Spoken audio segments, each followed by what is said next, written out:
कोकण ही कलाकारांची खाण आहे. अनेक नाट्य कलाकार, अनेक नाट्यलेखक या कोकण भूमीने दिले. मात्र काही पडद्यावर चमकले आणि काही काळाच्या ओघात राहून गेले. असेच एक कलाकार सावंतवाडीतील अनिल सरमळकर. द फॉक्स नावाचं त्यांचं आता नाटक काही दिवसानंतर अमेरिकेत प्रदर्शित होते. अनिल सरमळकर आज आपल्या स्टुडिओमध्ये. सर नमस्कार. नमस्कार सर, काय सांगाल या नाटकाबद्दल? हा प्रयोग अमेरिकेत होतो आहे, एकंदरीत या नाटकाचा थोडा आढावा मला सांगा. मला सांगायला आवडेल की जेव्हा मी अत्यंत रंगभूमीवर खूप ॲक्टिव्ह होतो, विशेषतः मुंबईमध्ये, तेव्हा मराठी रंगभूमीवर छोटे मोठे माझे प्रयत्न चालू होते तेव्हा. पण एक निश्चित अशा दिशेनं माझं कुठलंही मोठं नाटक मराठी रंगभूमीवर येत नव्हतं.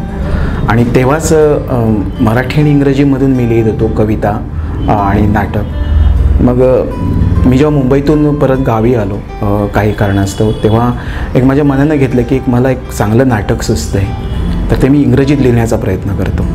आणि ते त्याच्यामध्ये वेगळे प्रयोग होत होते, म्हणजे लेखनात आणि सर्व प्रकारच्या बाबतीत, लाईट्स आणि एकूण जे काही नाटकाचे घटक असतात ते. तर मग ते ठाण मांडून मी नाटक लिहिलं आणि ते खूपच आव्हानात्मक झालं असं मला स्वतःला वाटलं. पण तरीसुद्धा मी माझ्या काही ज्येष्ठ लोकांना ते वाचायला दिलं.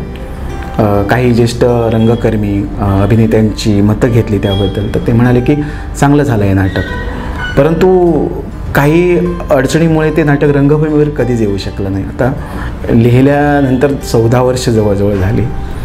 असं म्हणता येईल की 14 वर्षानंतर नाटकाचा वनवास संपला आहे बहुतेक. आणि इन बिटवीन माझी अमेरिकन ब्रिटिश कवी जे आहेत, बेंजामिन झेपनिया, हे खूप बंडखोर कवी आणि तिथले लोकप्रिय कवी आहेत ब्रिटनमधले. तर त्यांच्या संपर्कात आल्यानंतर सहजच साहित्यिक चर्चा झाल्यानंतर ती स्क्रिप्ट मी त्यांना दिली. आणि त्यांनी थोडंसं त्याच्यावर लक्ष घातल्यानंतर त्यांचाही मला रिमार्क्स असा आला की खूप चांगलं झालं नाटक, मी जागतिक रंगभूमीवर ते होतं का प्रयत्न करतो.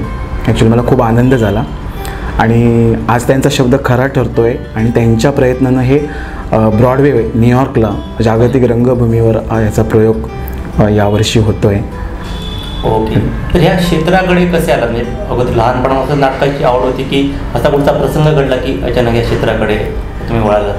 नाही, प्रसंग एक सांगता येईल. म्हणजे कसं की मी 7वीत असताना पहिली मराठी कविता लिहिली. अच्छा.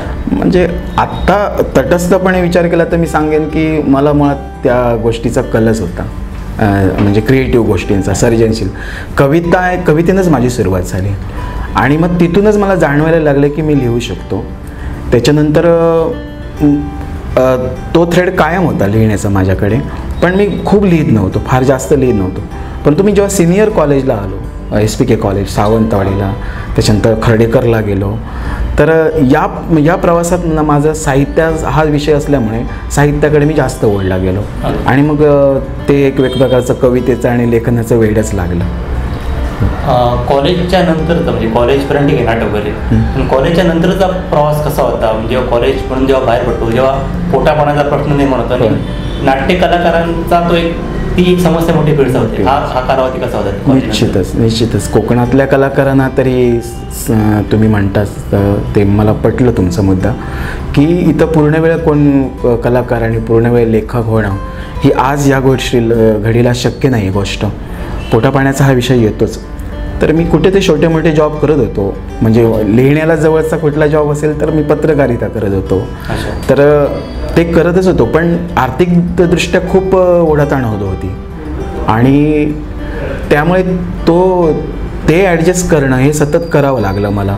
पण मला संघर्ष खूच करावा लागला. म्हणजे आणि अनेक वेळा एकाकी पण पडलो आहे. कारण माझी काही मतं टोकाची असायची, साहित्यातली, कलेच्या क्षेत्रातली. तर ती काही लोकांना पटत असली तरी ती स्वीकारणं मुश्किल होत होतं. प्रवाहाच्या विरुद्ध जाऊन तुम्ही काम बऱ्यापैकी प्रवाहाच्या विरोधातच ते होतं. फार बंडखोरी नव्हती, मी काय फार बंडखोर आहे असं माझं मत नाही आहे.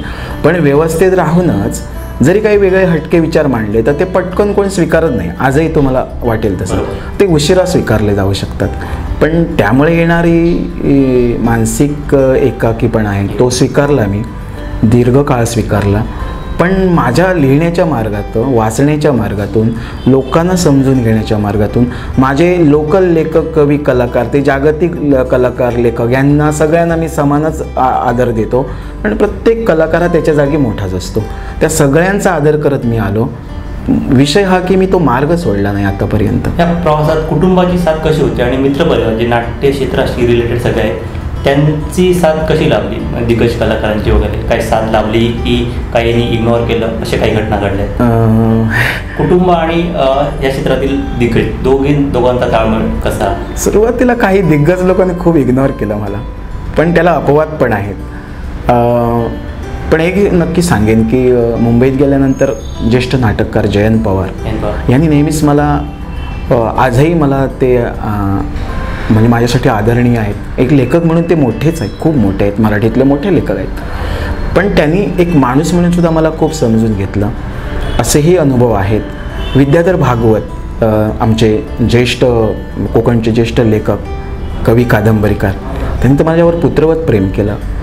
त्याचनंतर जी बुवा आहे सावंतवाडीचे कवी, लेखक, त्यांनी एक मित्र म्हणून मला खूप समजून घेतलं. पण एकूण जेव्हा मी मोठ्या स्पेसमध्ये जायला प्रयत्न केला रंगभूमीच्या, तेव्हा तिथं मला खूप अडचणी आल्या. म्हणजे प्रस्थापित रंगभूमीनं कोंडीच केली माझी, अक्षरशः कोंडीच केली. तरी काही काळ मी थोडा बॅकफुटला आलोच, यावंच लागलं मला. पुढच्या बाबतीत, आर्थिक बाबतीत की हां, कलात्मक बाबतीत खूप कोंडी केली गेली. कारण काही चांगली नाटकंसुद्धा, मर्डर ऑफ ज्ञानेश्वर हे खूप ज्ञानेश्वरांना हिरो दाखवणारं नाटक, काही लोकांचे गैरसमज झाले की ह्या नाटकामध्ये काय असेल. सेन्सॉरने याच्यावर बंदी आणली. तर तुमच्या नाटकावरती सेन्सॉरपर्यंत माझ्या पहिल्या नाटकाच्यावर सेन्सॉरची बंदी आहे. काय अनुभव काय होता सेन्सॉरपर्यंत नाटक केलं त्यांनी बंदी आणली? सेन्सॉरच्या सगळ्या लोकांनी माझी कोंडी केली होती. 17 की 18 सदस्य होते. त्याच्यामध्ये अध्यक्ष प्रभाकर पणशीकर, ज्येष्ठ अभिनेते. तर त्यांनी थोडी कुठेतरी मला समजून घेण्याची भूमिका घेतली होती. द फॉक्स व्यतिरिक्त अजून कुठची नाटकं तुम्ही लिहिली आणि ती रंगभूमीवरती येण्याच्या मार्गावर कसं काय, याबद्दल काय सांगाल? मी अश्वत्थामा नावाचं खूप नाटक, जी चर्चा झाली त्याचं पुस्तकही प्रकाशित झालेलं आहे. वर्धमान प्रकाशनने प्रकाशित केलं आहे. तर तेही नाटक रंगभूमीवर येण्यासारखं, म्हणजे यायला हवं असं मला वाटतं. काळोखाचं काय करायचं हे एक प्रायोगिक नाटक आहे, जे समाज व्यवस्थेवर भाष्य करतं. आणि विशेषतः दलित चळवळीच्या संदर्भात मी एक नाटक लिहिलं होतं की इंडिया आंबेडकर म्हणून, की एक वेगळ्या प्रकारचे जे दुर्लक्षित बाबासाहेब आंबेडकर आहेत, की बाबासाहेब आंबेडकरांची सुद्धा एक इंडिया आहे वेगळ्या विचारांची, जी कदाचित महासत्तेकडे जाऊ शकतो त्यांच्या विचारांनी देश. याचा अर्थ त्यांना सगळे स्वीकारतील असं नाही म्हण, पण तो एक अँगल म्हणून मी इंडिया आंबेडकर नाटक लिहिलं. तेही चांगलं आहे, करण्याजोगं नाटक आहे, युगंधर आहे. आणि या सगळ्या नाटकामध्ये मी म्हणतो की अश्वत्थामा हे खूपच आव्हानात्मक नाटक आहे असं मला वैयक्तिक वाटतं. ते कोणीतरी प्रयत्न करून बघायला हवं असं मला. आता जी कोकणची जी बदलती परिस्थिती आहे त्याबद्दल काही असं पुढे भविष्यात लिहिण्याचा विचार आहे, याबद्दल काय सांगा? निश्चितच. आता जो लवकरच काहूर नावाचा चित्रपट माझा प्रदर्शित होतोय अगदी व्यावसायिक पातळीवर, ज्याची गाणी ज्येष्ठ गायक अवधूत गुप्तेंनी म्हटलेली आहेत. मीच लिहिलं आहे, मीच डिरेक्ट केलं आहे. आणि सांगायला आवडेल सर मला की 80% कलाकार कोकणातले आहेत त्याच्यामध्ये. त्यांना मी संधी दिली. एक सामान्य माणूस असून मी फिल्म करण्याचा प्रयत्न केला आहे. मला असं वाटतं की त्याच्यातल्या काही टेक्निकल, आर्थिक अडचणी जर लवकर निभावल्या तर दिवाळीपर्यंत निश्चितच काहूर रिलीज होतोय. आपल्या सगळ्यांचं त्याच्यासाठी आशीर्वाद आणि सहकार्य हवं आहे. आपल्यासोबत होते अनिल सरमळकर. एकंदरीत कॉलेज लाईफपासून ते आतापर्यंत संघर्षमय प्रवास त्यांनी आपल्यासोबत मांडला आहे. अगदी काही कालावधीतच त्यांचा काहूर नावाचा चित्रपटही प्रदर्शित होतोय. या सगळ्या त्यांच्या पुढील भविष्यासाठी सिंधुदुर्ग लाईव्ह टीमकडून खूप साऱ्या शुभेच्छा देतो. तर आमच्या स्टुडिओमध्ये आला, खूप सारे धन्यवाद. प्रवासासाठी पण खूप साऱ्या शुभेच्छा. थँक्स.